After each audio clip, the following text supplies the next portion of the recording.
কাৰণে প্ৰেক্টিছ কৰা সময় আৰু চাকৰিটো পোৱা পাছৰ সময় আমি সদায় ৰানিংটো ৰাতিপুৱা কৰিব লাগে। যেনেকৈ নহয় ৰাতিপুৱা ৰানিং কৰাটো বহুত ভাল। ডায়েট মেইনটেইন কৰিব লাগে তেনেকুৱা কোনো কথা নাই। আপোনালোকে ভাতটো কম, আপুনি গৈছে ৰানিং কৰিবৰ কাৰণে ফিল্ডত, আপুনি ৰানিং কৰিব গৈছে যে আপুনি ৰানিং কৰক। তাত একো আপোনাৰ দামী জোতা লোৱাৰ দৰকাৰ নাই।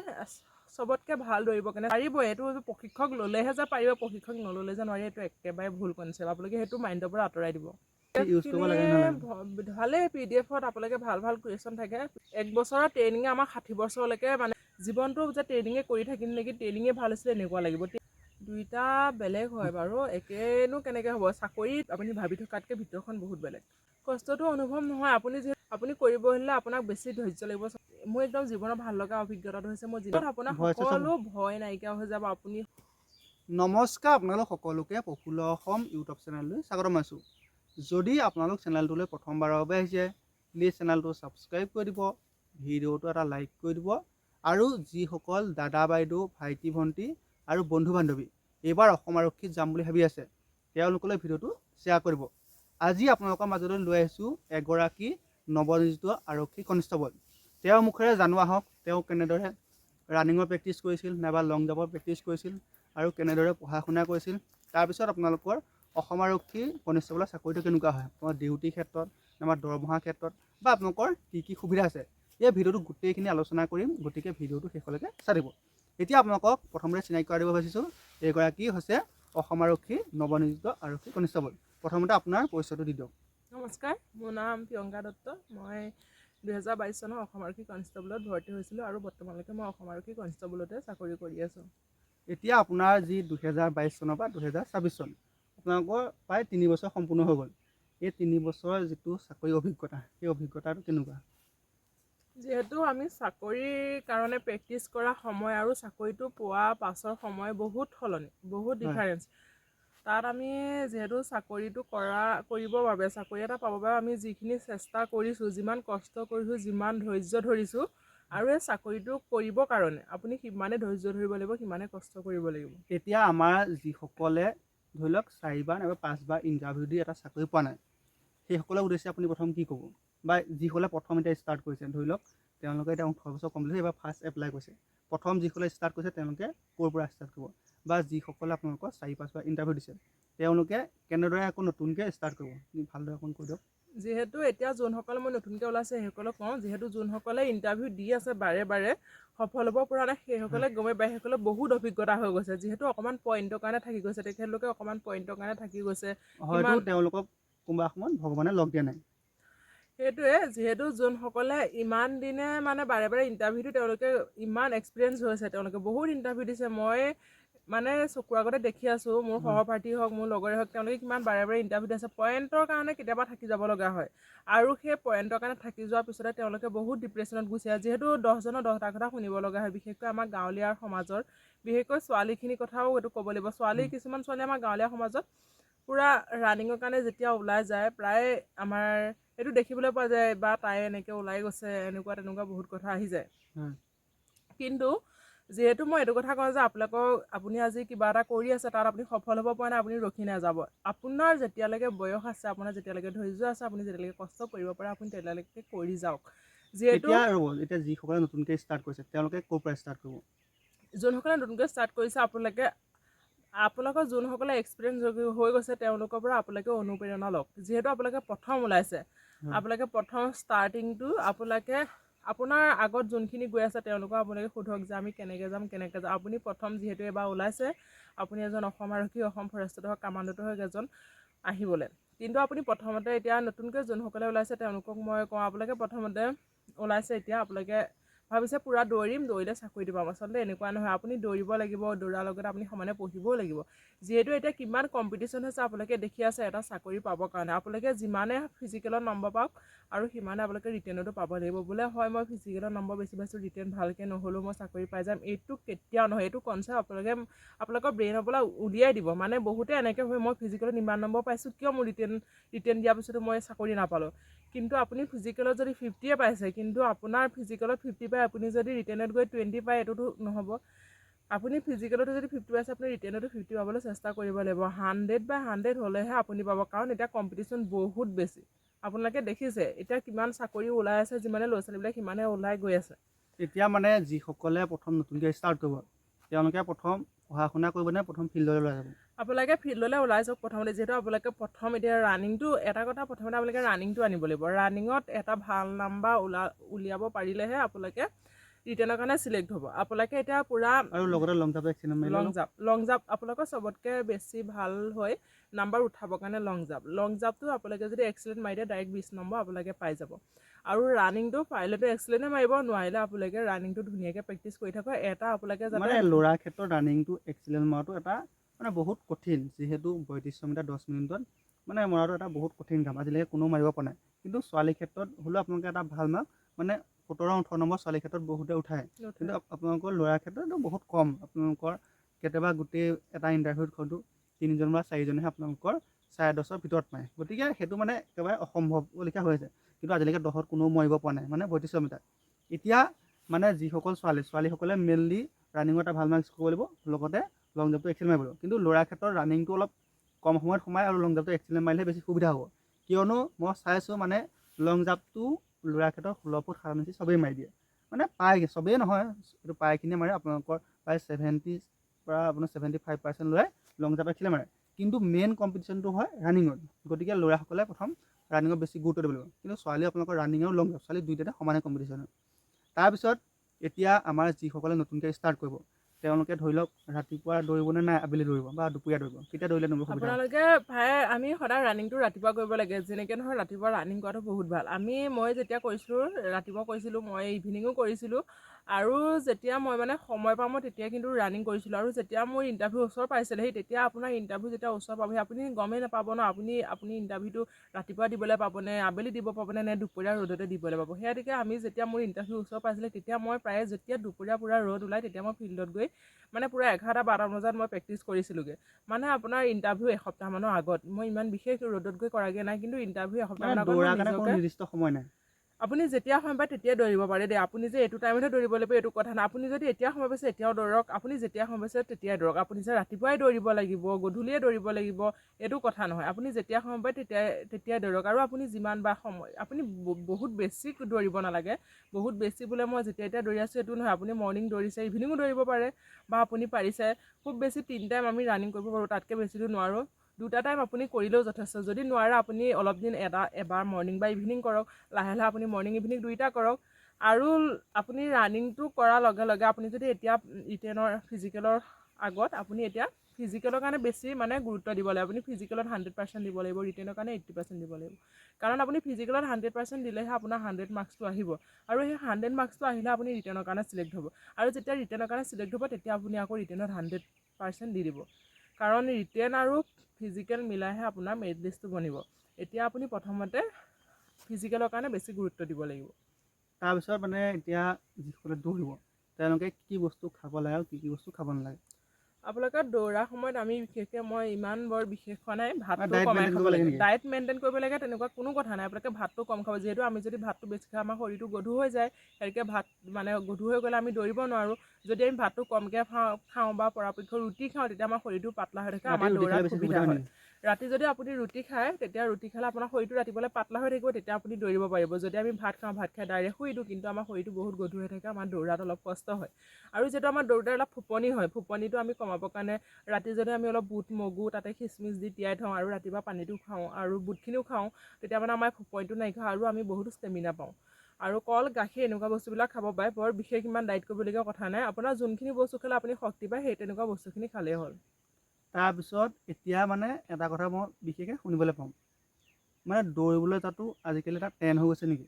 মানে আগৰ যিটো ধৰি লওক এখন ফিল্ডলৈ আমি যেতিয়া প্ৰথম ওলাই গৈছিলোঁ তেতিয়া সেই ফিল্ডখনত আপোনালোকৰ ধৰি লওক 5জন নাইবা 6জন ল'ৰা বা ছোৱালী আছিল, কিন্তু এতিয়া সেই একেখন ফিল্ডতে মিনিমাম আপোনালোকৰ 50-60জন ল'ৰা বা ছোৱালীয়ে প্ৰেক্টিছ কৰি থাকে।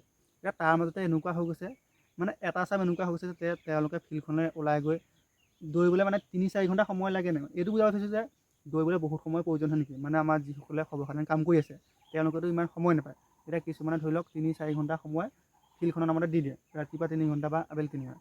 এতিয়া আপোনালোকে কওক যে আপুনি কওক নিজৰ অভিজ্ঞতা ফালৰ পৰা যে বিশেষ সময়ৰ প্ৰয়োজন আছে নেকি দৌৰা লং জাম্পত প্ৰেক্টিছ কৰিবৰ কাৰণে? আপুনি যদি এঘণ্টা সময় লৈ ফিল্ডলৈ গৈছে, ফিল্ডত গৈ পেলাই যদি আপুনি আধা ঘণ্টা মোবাইল চাই, আধা ঘণ্টা ভিডিঅ' বনাই, ৰিলচ বনাই যদি সময় পাৰ কৰে, আপোনাৰ হাততনো ৰানিং কৰিবৰ কাৰণে কিমান কণ সময় থাকিব? আপুনি গৈছে ৰানিং কৰিবৰ কাৰণে, ফিল্ডত আপুনি ৰানিং কৰিব গৈছে যে আপুনি ৰানিং কৰক। তাত গৈ আপুনি ৰিলচ বনাইছে, আজিকালিতো ট্ৰেণ্ডিঙত চব চলি আছে, কিন্তু আপুনি তাত গৈ যদি ৰিলচ আপোনাৰ মেইন এতিয়া ফ'কাছটো কৰিব লাগিব, আপুনি ৰানিং কৰিব গৈছে, আপুনি ৰানিং কৰক। আপুনি তাত 5 মিনিট হাতত লৈ গৈছে, 10 মিনিট লৈ গৈছে, এঘণ্টা লৈ গৈছে, আধা ঘণ্টা লৈ গৈছে, সেইটো আপোনাৰ ওপৰত ডিপেণ্ড কৰিব। আপুনি যদি এঘণ্টা 2 ঘণ্টা গৈ পেলাই মানে ফিল্ডত যাওঁ, ফিল্ডত গৈ যদি আপুনি তাত মোবাইল টিপি থাকে, ঘূৰি ফুৰে, নদৌৰে, সেইটো গৈ কি লাভ আছে? আপুনি বোলে 5 মিনিট কাৰণে ফিল্ডত গৈছে, 5 মিনিট পূৰা দৌৰি আছে, সেইকণে আপোনাৰ কাৰণে হৈ যাব। মাত্ৰ সময় যিমানেই বেছি হওক, যিমানেই কম নহওক, যদি আপুনি ফ'কাছ য'ত গৈছে সেইটোতে যদি ফ'কাছ কৰে, আপুনি তাত ছাকচেছ হ'বই। আৰু আমাৰ অসমীয়াত এটা কথা আছে, এই নজৰ বোলা বস্তুটো, সেইটো আপুনি বিশ্বাস কৰে নেকি? যিটো মানে নজৰ লাগে বুলি যে কয়, কোনোবা ল'ৰা এটা বেছিকৈ দৌৰিব পাৰে বা কোনোবা এটা বেছিকৈ লং জাম্প মাৰিব পাৰে, সেইটো নজৰ লগা বুলি কয়, সেইটো আপুনি কিমান দূৰ বিশ্বাস কৰে? সেইটো মই নজৰ বুলি ক'বলৈ নাযাওঁ। আজি যদি মই পূৰা ভালকৈ দৌৰি আছোঁ, মোক যদি কোনোবা এজনে কয় তুমি বহুত ভাল দৌৰিছা, তেতিয়া মই অলপ নিজকে যদি ফুলি যাওঁ যে মই ইমান দৌৰি আছোঁ আৰু মই নদৌৰিলেও হ'ব, মই ইমান দৌৰি আহিব পাৰিছোঁ যেতিয়া মোক কিয় লাগে, ইমানতে মই দৌৰি থাকিম। যেতিয়া আমি সেই নদৌৰা হৈ যাওঁ, মনতে সেই গৰ্বিত হৈ মই ইমান দৌৰিব পাৰিয়ে আছোঁ কিয় দৌৰিম বুলি, তেতিয়া আমি যেতিয়া লাহে লাহে আমাৰ ৰানিংটো কমাই ন, আকৌ আমি ডাউন হৈ গুচি যাম। এইটো নজৰ লগা বুলি নহয়। সিয়াতকৈ আপুনি যেনেকৈ দৌৰি আছে আপুনি তেনেকৈয়ে থাকক। বেলেগে কোনোবাই কৈছে আপুনি ভাল দৌৰিছে, আপুনি বেয়াও দৌৰিছে, আপুনি সেইটো নিজৰ গুৰুত্ব বস্তু নিদিব। নিজতে ৰাখিব লাগে। নিজৰটো আপুনি নিজে কৰক, বেলেগৰ কথা গুৰুত্ব নিদিব। তাৰপিছত মানে যিটো এতিয়া আপোনাৰ ধৰি লওক এনাৰ্জি ড্ৰিংক, ৰিভাৰ তেল নাইবা আপোনালোকৰ আহি গ'ল আমাৰ যিখিনি ৰেড বুল বা ORS, সেইখিনি খাব লাগে নেকি দৌৰিবৰ কাৰণে বা লং জাম্পৰ কাৰণে? সেইখিনি মই খোৱা নাই, কিন্তু পৰাপক্ষত আপোনালোকে নাখালে ভাল। যদি আপুনি দৌৰাৰ আগত কিবা এটা বস্তু, নেখোৱা বস্তু এটা যদি মই এনাৰ্জি পাম বুলি খাই দিয়ে, সেইটো অপকাৰহে কৰিব। আৰু দৌৰাৰ আগত প্ৰায় আপোনালোকে দৌৰা এঘণ্টামানৰ আগলৈকে আপোনালোকে একো বস্তু খাবই নালাগে। তাৰ আগতে এঘণ্টা আগতে যি খাই ল'ব। দৌৰাৰ আগত যদি আপুনি কিবা এটা খাই দিয়ে, পটককৈ দৌৰি দিব, এতিয়া পানী অকণ খাই দিলেও আমাৰ পেটত পটককৈ খোচ মাৰি ধৰে দৌৰিলে। আৰু যদি কিবা কিবি আপোনালোকে বস্তু খাই দিয়ে যে মই আজি এইটো ORSটো খাই যাওঁ, মই জোচ পাম, কিন্তু আপুনি এপাকো দৌৰিব নাই, খোচ মাৰি ধৰি ৰখি দিব লাগিব। সেইটোকে আপুনি সদায় যোনখিনি যেনেদৰে আপুনি ইউজ কৰে, সদায় সেইখিনিয়ে ইউজ কৰিব। আপুনি আজি বেলেগক দেখিছে যে এইটো খালে আমি শক্তি পাম, দৌৰিব পাৰিম, এইটো কেতিয়াও ভুল নকৰিব, আপোনাৰহে লছ হ'ব। কাৰণ আপুনি কেতিয়াও সেই বস্তুটো ব্যৱহাৰ কৰি পোৱাই নাই। আজি হঠাৎ ব্যৱহাৰ কৰিলে আপোনাৰ শৰীৰটোৱে সেইটো একচেপ্ট কেতিয়াও নকৰে, সেইটো ওলোটা আপোনাক অপকাৰহে কৰিব। সেইটোকে আপুনি সদায় যেনেকৈ দৌৰি আছে, কিবা খাই দৌৰিছে যদি খাই দৌৰক, যদি নোখোৱাকৈ দৌৰিছে নোখোৱাকৈ দৌৰক। আৰু পৰাপক্ষত দৌৰা এঘণ্টা আগত পৰা আপোনালোকে একোৱে নাখাব, এঘণ্টা আগতে যি খাই ল'ব। তাৰপিছত মানে এইটো এটা ট্ৰেণ্ড হৈছে দেই আজিকালি, দৌৰিবলৈ যাওঁতে ধৰি লওক এডাল বিশেষ হেডফোন বা আপোনালোকৰ এটা দামী মোবাইল নাইবা আপোনালোকৰ এখন বাইক নাইবা আজিকালি মানে হৈছে এটা ষ্টেণ্ডাৰ্ড পানী বটল আৰু আপোনালোকৰ যিখিনি হাফ পেণ্ট বা টি-চাৰ্ট, মানে এইবোৰ এটা ষ্টেণ্ডাৰ্ড যিটো মেইনটেইন, সেইটো কৰাটো প্ৰয়োজন আছে। আমাৰ যিখিনি সৰ্বসাধাৰণ ধৰি লওক আপুনি ঘৰতে যিটো হাফ পেণ্ট পিন্ধি ল'ৰা এটাই কাম কৰিছে, সেই হাফ পেণ্টটো পিন্ধি বা আপোনালোকৰ নৰ্মেল যিটো স্পৰ্টিং, সেইটো পিন্ধি দৌৰিলে কিবা অসুবিধা হয় নেকি? যে আজিকালি মানে দেখিবলৈ পাওঁ দেই, কেইবাখনো ফিল্ডত গৈছোঁ মই, তাৰ অভিজ্ঞতা হৈ পাইছোঁ। মানে দৌৰিবলৈ যাওঁ মানে তাত বাইক লৈ গ'ল, ধৰি লওক আপোনালোকৰ এইফালে যিমান আছে পূৰা দামী দামী পানী বটল নিয়ে, আপুনি মানে বহুতটা ওপৰলৈ গৈছে, সেই ক্ষেত্ৰত কি ক'ব? এইটো একেবাৰে প্ৰয়োজন নাই। আপুনি দৌৰিব গৈছে ফিল্ডত, আপুনি যদি লং পেণ্ট পিন্ধি দৌৰিব পাৰে লং পেণ্ট পিন্ধি দৌৰক, যদি হাফ পেণ্ট পিন্ধি দৌৰিব পাৰে হাফ পেণ্ট পিন্ধি দৌৰক, যদি আপুনি খালী ভৰি দৌৰিব পাৰে খালী ভৰি দৌৰক, আৰু যদি বহুতে আপুনি এইখিনি জোতা যাওঁ, পিন্ধি দৌৰিব পাৰে বহুতে মানে বহুত দামী দামী জোতা লয়, দামী জোতা জোতা লাগে পিন্ধি নেকি? দৌৰক। একো আপোনাৰ দামী জোতা লোৱাৰ দৰকাৰ নাই। চবতকৈ ভাল দৌৰিবৰ কাৰণে চেগা জোতা, সেইযোৰ বেছি নলয়, 450-500 ভিতৰত পাই যায়। আৰু মই কিন্তু খালী ভৰি দৌৰিছিলোঁ, কাৰণ মই জোতা পিন্ধি দৌৰা অভ্যাস নাছিলে, মই জোতা পিন্ধি দৌৰিব নোৱাৰোঁ। মই প্ৰেক্টিছ কৰোঁতে খালী ভৰি কৰিছিলোঁ আৰু মই ইণ্টাৰভিউটোতে খালী ভৰি দিছোঁ, মই জোতা ইউজ কৰা নাছিলোঁ। আৰু আপুনি দৌৰিবৰ কাৰণে পানী বটল আপুনি সৰ্বসাধাৰণ পানী বটলটোতো পানী অলপ লৈ যাব পাৰে। কাৰণ আপোনাৰ পিয়াহ লাগিলে খাবহে লাগে, তাততো আপুনি শ্ব' কৰিব নাযায়, কিবা এইটো দেখাব নাযায়, এডভাৰটাইজ কৰিব নাযায়, এইটো আপুনি জাষ্ট পিয়াহ লাগিছে খাবৰ কাৰণে যায়। আপুনি বোলে কিছুমানে এনেকুৱা আছে হেডফোন লগাইহে দৌৰিব পাৰে, সেইটো আপুনি দৌৰিব পাৰে, সেইটো মই ক'বলৈ নাযাওঁ। কাৰণ সেইটো কিন্তু বোলে ইণ্টাৰভিউ দিনা হয়তো হেডফোন লগাবলৈ নিদিব চাগে। ইণ্টাৰভিউ নে কিয় দিব, সেইটো একদম মানে ইম্পচিবল। এইটো যদি আপুনি এতিয়াৰ পৰা অভ্যাসত পৰিণত কৰে, পিছত বিপদ হ'ব। আপুনি যদি এটা বোলে আপোনাৰ এইটো বোলে অভ্যাসহে, আপুনি বোলে হেডফোনৰ অবিহনে আপুনি দৌৰিব নাই, মোবাইলটো আপুনি লগত লৈহে দৌৰিব পাৰে, এইটো অভ্যাস আপোনালোকে একেবাৰে নকৰিব। কাৰণ আপোনালোকে ইণ্টাৰভিউ ফিল্ডৰ ভিতৰত মোবাইল, হেডফোন, XYZ আপোনালোকে একো সোমাব নোৱাৰে। এইটো আপোনালোকৰ অভ্যাস আছে যদি এইটো এৰিব আৰু এটা লাগিব। কথা হৈ যায়, মানে আমাৰ যিখন ফিল্ড, ধৰি লওক ফিল্ডখন আছে 200 মিটাৰ, 200 মিটাৰ বুলি আমি বনাই ল'লোঁ। তাত মানে এনেকুৱা হয়, সেই 200 মিটাৰ কিছুমানে মানে কমকৈ দিয়ে, কিছুমানে বেছিকৈ দিয়ে। সেই বস্তুটো ধৰি লওক ইণ্টাৰভিউ দিনা প্ৰভাৱ পৰে নেকি? ধৰি লওক এতিয়া মই 200 মিটাৰ মানে বনালোঁ, কিন্তু ৰাউণ্ডটো অলপ অলপ কমি গ'ল, তেতিয়া মানে মই ধৰি লওক যিটো টাইম আছোঁ আকৌ তাত মানে কিবা অসুবিধা হয় নেকি ইণ্টাৰভিউ ক্ষেত্ৰত? ইণ্টাৰভিউ ক্ষেত্ৰত তেনেকুৱা বৰ বিশেষ অসুবিধা হ'ব নালাগে, কিন্তু আমাৰ এটা মানে কথা অলপ বেছিকৈ দৌৰি থাকিব লাগে ন? আপোনালোকে যেতিয়া ফিল্ডত দৌৰিব, আপোনালোকৰ ট্ৰেকখন যদি 200 মিটাৰ দৌৰা আছে, আপুনি যদি 200 মিটাৰ 5 পাক দৌৰিব লাগে, আপুনি এপাক বেছিকৈ দৌৰিব। সেইটো আপোনাৰ ইণ্টাৰভিউত দিনা লাভ হ'ব, যাতে লছ হ'ব নালাগে আপোনাৰ। তাৰপিছত মানে ধৰি লওক এতিয়া ফিজিকেল টেষ্টৰ কাৰণে এতিয়া মানে আজিকালি যিবোৰ আপোনালোকৰ ট্ৰেইনাৰ আহিছে, সেই ট্ৰেইনাৰবোৰৰ ওচৰত মই আপোনাক কাকো সমালোচনা কৰা নাই, মানে ট্ৰেইনিং নোলোৱাকৈ ধৰি লওক আজিকালি মানে বহুত এইটো চলি আছে, ট্ৰেইনিং নোলোৱাকৈ মানে নিজৰ মনতে দৌৰি তেওঁ অসম আৰক্ষী ফিজিকেল টেষ্টটো পাছ কৰিব পাৰিবনে নোৱাৰে? পাৰিব, একেবাৰে পাৰিব। এইটো একেবাৰে সাধাৰণ কথা। আমি এতিয়াহে মানে মই দেখোঁ দেই বহুখিনি এক্সাৰচাইজ কৰে। ধৰি লওক ৰানিং যদি তেওঁলোকে 20 মিনিট কৰিছে, এক্সাৰচাইজ 1 ঘণ্টাৰ ওপৰত কৰে। এইটো মানে কাৰোবাক সমালোচনা কৰা নাই, কোনেও ভুল বুজিব নালাগে। জাষ্ট আপোনাৰ ফালৰ পৰা কওক, মই নিজেতো মানে মোৰ নিজৰ অভিজ্ঞতা আছে, কিন্তু আপোনাৰ পৰা জানিব বিচাৰিছোঁ, কাৰণ মই বহুতটা ইণ্টাৰভিউ পাছ কৰিছোঁ, সেইখিনি মই ভালদৰে জানো। হ'লেও আপুনি জনাই দিয়ক যে মানে এইটো প্ৰয়োজন আছে নে নাই, বা আমাৰ যিখিনি দুখীয়া মধ্যবিত্ত তেওঁলোকে ধৰি লওক 500 বা 600 টকা দি ক'ৰবাত কোনোবা মানুহ এজনৰ ওচৰত শিকিবগৈ নোৱাৰিব পাৰে, কাৰণ 500 টকাটো আমাৰ বাবে বহুত ডাঙৰ পইচা। গতিকে মানে আমি ওচৰত থকা যিটো ৰাস্তা নাইবা আমাৰ ওচৰতে থকা যিখন ফিল্ড, স্কুলৰ যিখন ফিল্ড নাইবা আমাৰ যিখিনি নদী কাষৰীয়া আছে, তেওঁলোকে বালিতে দৌৰি তেওঁলোকে সফল হ'ব পাৰিবনে নোৱাৰে? পাৰিব, একেবাৰে পাৰিব। এইটো আপুনি যে আপোনাক এজন প্ৰশিক্ষক লাগিবই সেইটো কথা নহয়। আপুনি নিজে আপুনি বোলে এইটো মই দৌৰিবৰ কাৰণে আপুনি কিমান দৌৰিব পাৰিছে, আপুনি দৌৰিব এক্সাৰচাইজখিনি কৰিব লাগে। আমি যোনখিনি নৰ্মেল কৰোঁ সেইখিনি সকলোৱে জানে। আপুনি এক্সট্ৰাকৈ যে আপুনি প্ৰশিক্ষক ল'লেহে যে আপুনি ইণ্টাৰভিউ পাছ কৰিব এইটো কথা একেবাৰে নহয়, আপোনালোকে সেইটো কথা একেবাৰে নাভাবিব। আৰু এতিয়া বহুত আপডেট হৈছে, যিহেতু ছ'চিয়েল মিডিয়াত আপোনালোকে সকলো ইনফৰমেশ্যন পাই থাকে। আপোনালোকে ইনফৰমেশ্যন পাই ৰানিঙৰ আগত কি কৰিব লাগে, ৰানিঙৰ পিছত কি এক্সাৰচাইজ কৰিব লাগে, ৰানিং কৰাৰ আগত কি খাব লাগে, কি খালে ৰানিঙৰ স্পীড বাঢ়ে, আপোনালোকে চব পায়ে থাকে। আৰু এক্সাৰচাইজবোৰ ধুনীয়াকৈ দিয়াই থাকে। আপোনালোকে ধুনীয়াকৈ আপোনালোকৰ হাতত সকলোৰে হাতত ফোন আছে, চাই ল'ব পাৰে। আৰু এইটো নাভাবিব যে সেইজনে প্ৰশিক্ষক লৈ লৈছে, সিহে ইণ্টাৰভিউত পাছ কৰিব, মই নকৰোঁ। আপুনি প্ৰশিক্ষক নোলোৱাকৈ আপুনি নিজকে বোলে সি 1 ঘণ্টা ৰানিং কৰিছে, আপুনি 2 ঘণ্টা ৰানিং কৰক। সি বোলে 1 ঘণ্টা এক্সাৰচাইজ কৰিছে, আপুনি 2 ঘণ্টা এক্সাৰচাইজ কৰক। পাৰিব, এইটো প্ৰশিক্ষক ল'লেহে যে পাৰিব, প্ৰশিক্ষক নল'লে যে নোৱাৰি, এইটো একেবাৰে ভুল কনচেপ্ট। আপোনালোকে সেইটো মাইণ্ডৰ পৰা আঁতৰাই দিব। তাৰপিছত এতিয়া আমি ফিজিকেল টেষ্টৰ কথা যিমানখিনি পাতিব লাগে গোটেইখিনি পাতিলোঁ। এতিয়া আহিছোঁ ৰিটেন টেষ্টৰ বিষয়টোলৈ। ৰিটেন টেষ্টৰ বাবে কেনেকৈ সাজু হ'ব, মানে কেনেকুৱা ধৰণৰ কিতাপখিনি পঢ়িব, আৰু কোচিং লোৱাৰ প্ৰয়োজন আছে নেকি? মানে কোচিং চেণ্টাৰ যিসকলে কোচিং চলাই আছে তেওঁলোককো মই সমালোচনা কৰা নাই, যিহেতু ছ'চিয়েল মিডিয়াত কিবা কথা এটা কৈ দিলে বহুত বেছি ভাইৰেল হৈ যায়, কিন্তু সমালোচনা কৰা নাই। জাষ্ট সুধিছোঁ, আপোনাৰ মতে কওক যে আপুনি কোচিং লৈছিলে, কোচিং নোলোৱাকো পাৰিবনে নোৱাৰে, সেইটো জাষ্ট আপুনি কমেণ্টটো কৰক। মই কোচিং লোৱা নাই, কিন্তু এটা কথা সঁচা যে মই ইউটিউব চেনেল পূৰা ফ'ল' কৰিছোঁ। মই মেথছ, ৰিজনিং মানে গাইডৰ কাৰণে কিবা এটা লাগে।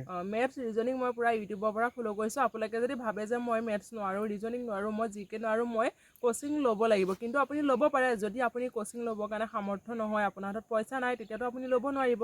যিহেতু আপোনাৰ হাতত এটা ফোন আছে, আপুনি ফোনো চাব পাৰে। ফোনতে আজিকালি ইউটিউবত ধুনীয়াকৈ আপুনি মেথছ হওক, ৰিজনিং হওক ধুনীয়াকৈ বুজাই দিয়ে। আপুনি যদি ইউটিউবটো লগাই লয়, লগতে কলম পেন লৈ বহি যায়, আপুনি ধুনীয়াকৈ ইউটিউবৰ পৰা চাই আপুনি মানে লাষ্টটো যদি অলপ আঁতৰাই দিয়ে, ধৰি লওক আমাৰ ঘৰৰ কাষতে যিটো ভাইটি নাইবা ভণ্টি আপোনালোকৰ 6-7ত পঢ়ি আছে, আমাৰ যিখিনি অসম আৰক্ষীৰ কাৰণে কুৱেশ্যন আহে, ধৰি লওক LCM, ACM, লসাগু গসাগু, সেইখিনিতো আপোনাৰ 6-7 লেভেলত আছে, তেওঁলোকৰ ওচৰত যদি শিকেগৈ তেতিয়াতো কোনো অসুবিধা নহয়। সেইটোৱে মই কৈছোঁ, আপোনালোকে ছ'চিয়েল মিডিয়াও যদি আপোনাৰ হাতত নাই, কোচিং ল'বৰ কাৰণে যদি আপোনাৰ ওচৰত সামৰ্থ্য নাই, আপুনি ওচৰৰ আপোনাৰ যিহেতু এতিয়া ল'ৰা ছোৱালীলৈকে পঢ়ি আছে, আপোনাৰ ওচৰত থাকে ক্লাছ 7, 8, 9, 10লৈকে আপোনাৰ ষ্টুডেণ্ট থাকে, আপোনালোকে তেওঁলোকৰ ওচৰত গৈ শিককগৈ। সেইটো শিকাটো একো লাজৰ কথাই নহয়, আপুনি শিকিব লাগে। ডাঙৰ হওক সৰু হওক কথা নাই, আপুনি মাত্ৰ শিকিব লাগে। আপোনাক শিক্ষা লাগে, আপোনাক জ্ঞান লাগে।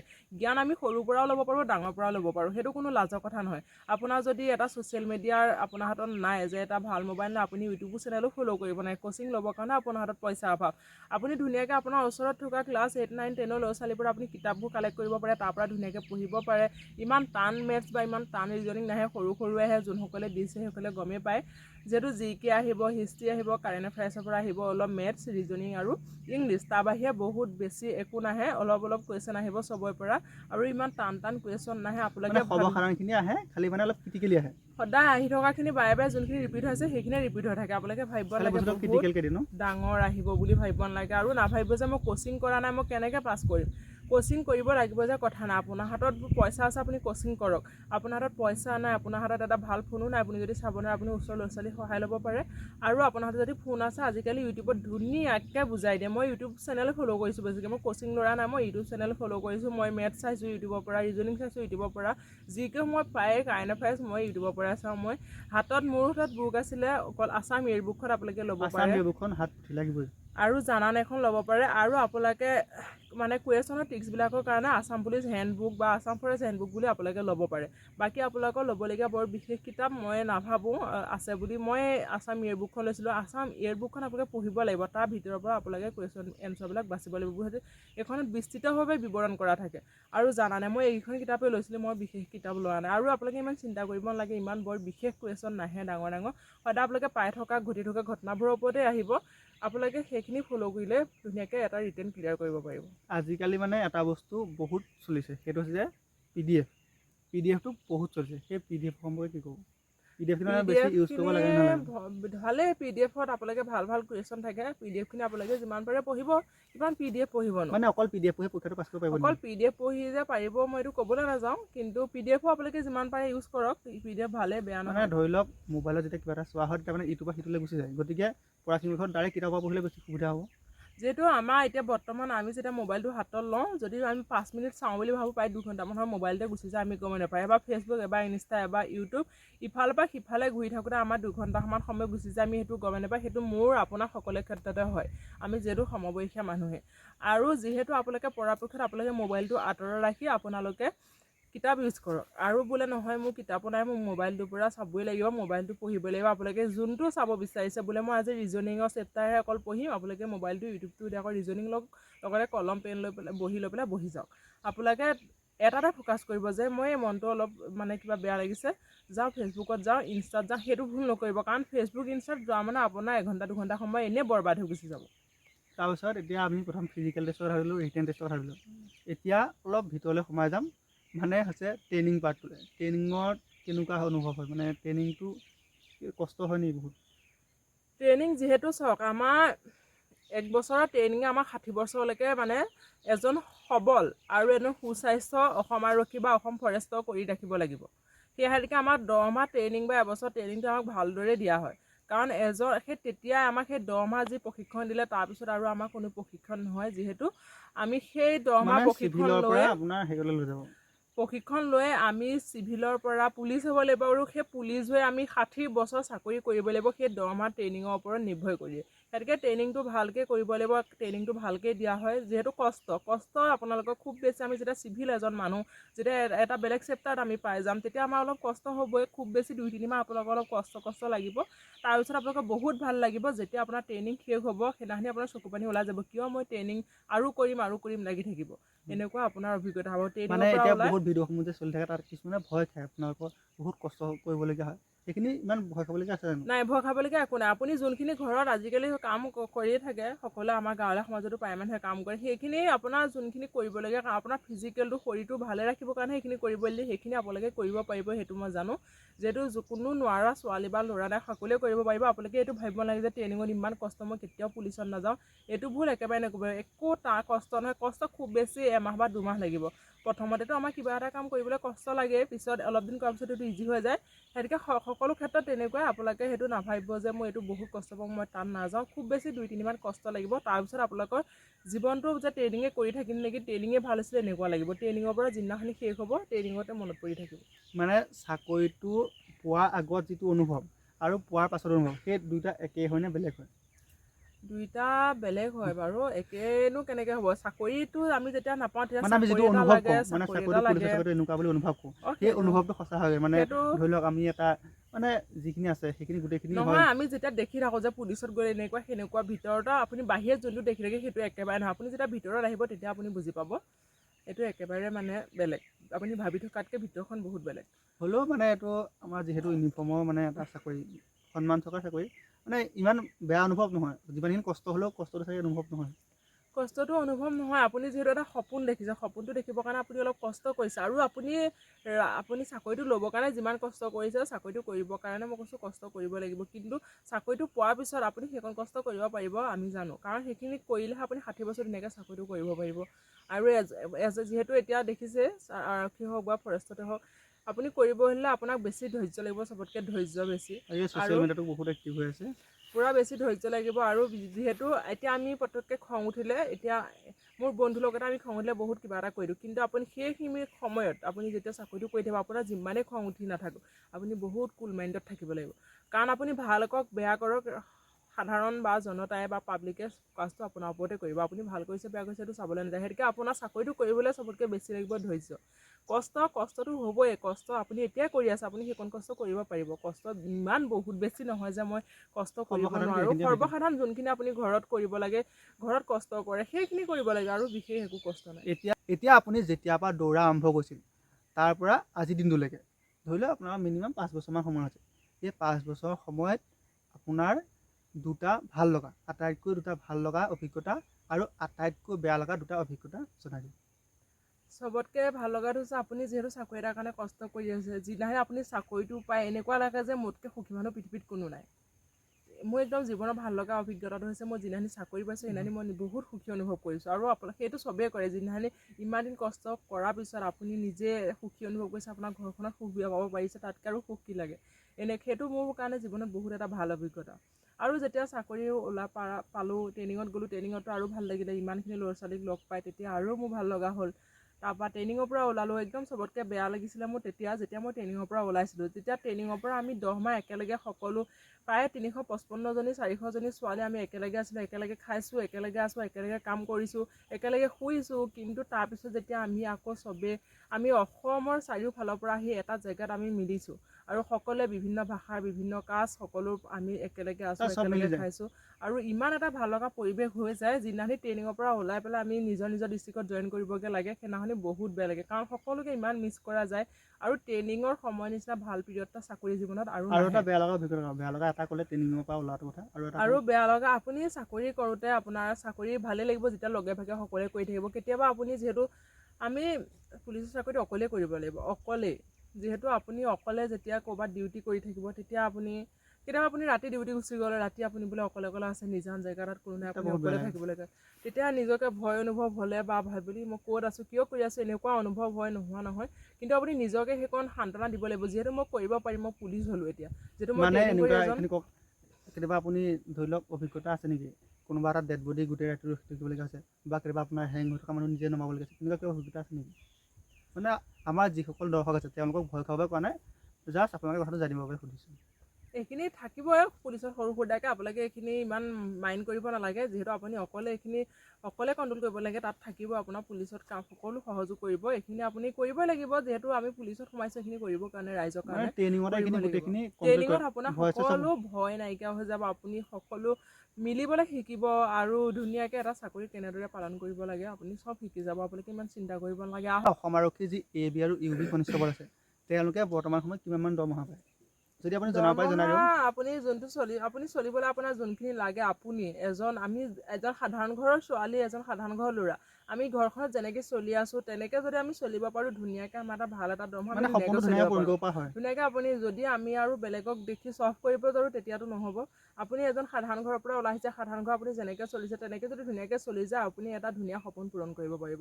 খালি আমি বেছি চফ কৰিব যাব নোৱাৰি, যিহেতু আমি চাকৰিটো আমাৰ জীৱনটো ভালদৰে দৰমহাটো কিমান আপোনাৰ বৰ্তমান ধৰি লওক 30,000 প্লাছ বা 35,000 প্লাছ, আপোনালোকে তেনেকুৱাই পাব, সিমানেই পাব। আপোনালোকে যেতিয়া ষ্টাৰ্টিং হ'ব, আপোনালোকে সিমানৰ পৰা ষ্টাৰ্টিং হ'ব, ভাল দৰমহা পাব, আপোনালোকে ধুনীয়াকৈ চলিব পাৰিব এটা জীৱন, চলাত কোনো অসুবিধা নহয়, একো অসুবিধা নহয়। আপোনালোকে তাৰপিছত এতিয়া মোক বহুতে সোধে, এইটো বহুতৰে প্ৰশ্ন, যে তেওঁলোকৰ সপোন থাকে এটা ডাঙৰ চাকৰি কৰা, কিন্তু যিখিনি দুখীয়া থাকে তেওঁলোকে প্ৰথম এই অসম আৰক্ষী বা কিহবা কনিষ্টবল সৰু সুৰা এটা চাকৰি কৰিব, তাৰপৰা তেওঁলোকে ওপৰৰ চাকৰিলৈ যাব।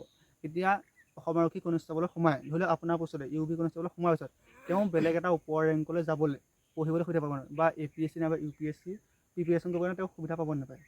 পাব কিয় পঢ়িব সময় নাপাব পায়? আপুনি যিমান সময় ডিউটি কৰিছে ডিউটিত নথকা সময় আপুনি মোবাইল চাই ৱেষ্ট কৰক আপুনি পঢ়ি থাকক দেখি আছে আপোনালোকে এতিয়া যিহেতু এজন সাধাৰণ বা সৰু চাকৰি কৰা মানুহবোৰে এতিয়া ডাঙৰ চাকৰি কৰি আছে তেখেতে কেনেকৈ পাৰিছে পঢ়িছে তেখেতে যিকণ সময় চাকৰি কাম কৰিছে নকৰাকণ সময় তেখেতলোকে পঢ়িছে আৰু নিশ্চয় সুবিধা পাব আপোনালোকে সোমাই লওক সৰুকৈ আপোনালোকে ধুনীয়াকৈ সপোন আপোনালোকক পূৰণ কৰিব পাৰিব ধুনীয়া সময় পাব ধুনীয়াকৈ মানে পঢ়িবৰ কাৰণে সুবিধা পায়। পঢ়িব পাৰিব নিশ্চয় পাব।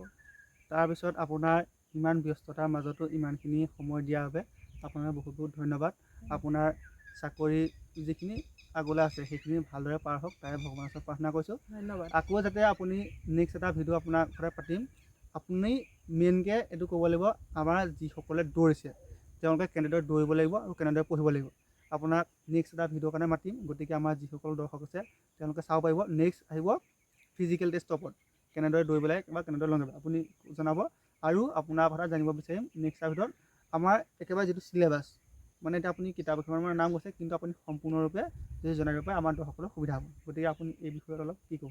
ঠিক আছে মই নেক্সট এটা ভিডিঅ' যদি সময় সুবিধা হয় আপোনালোকক জনাবলৈ চেষ্টা কৰিম বা খুব কম দিনৰ ভিতৰতে আকৌ মাতিম। আপুনি এইখিনিৰ ওপৰত আমাৰ যিসকলে এতিয়া ৰানিং কৰি আছে বা পঢ়াই আছে তেওঁলোকৰ সুবিধাৰ্থে আপুনি জনাই দিব বুলি আশা ৰাখি ধন্যবাদ। আপোনাক আজিলৈ ইমানতে ধন্যবাদ দিছোঁ। গতিকে আমাৰ যিসকলে চাই আছে তেওঁলোকলৈ আপোনালোকক জনাইছোঁ খুব কম দিনৰ ভিতৰতে আমি আকৌ ফিজিকেল টেষ্ট আৰু ৰিটেন টেষ্টৰ সম্পূৰ্ণ ভিডিঅ' আনিম। তাৰপিছত আৰু আমাৰ ফৰেষ্ট ডিপাৰ্টমেণ্টৰ যিটো গ্ৰীণ হৰ্ণ কামাণ্ডো তাৰ বিষয়ে আমি এজনৰ লগত কথা পাতিম। আমাৰ লগত আছে এজন গ্ৰীণ হৰ্ণ কামাণ্ডো তেওঁলোকক মই যোগাযোগ কৰিছোঁ। গতিকে যিসকলে গ্ৰীণ হৰ্ণ নাইবা কামাণ্ডোত যাম বুলি ভাবি আছে আমাৰ ফৰেষ্ট ডিপাৰ্টমেণ্টৰ ফালৰ পৰা তেওঁলোকলৈ মই সবিশেষ জনাম। গতিকে আপোনালোকে মোৰ চেনেলটো ছাবস্ক্ৰাইব কৰি ৰাখিব আৰু আপোনালোকৰ মাজলৈ এনেকুৱা নতুন বহুতো ইনফৰ্মেশ্যন দি যোৱাৰ প্ৰতিশ্ৰুতিৰে আজিলৈ বিদায় মাগিছোঁ। ধন্যবাদ।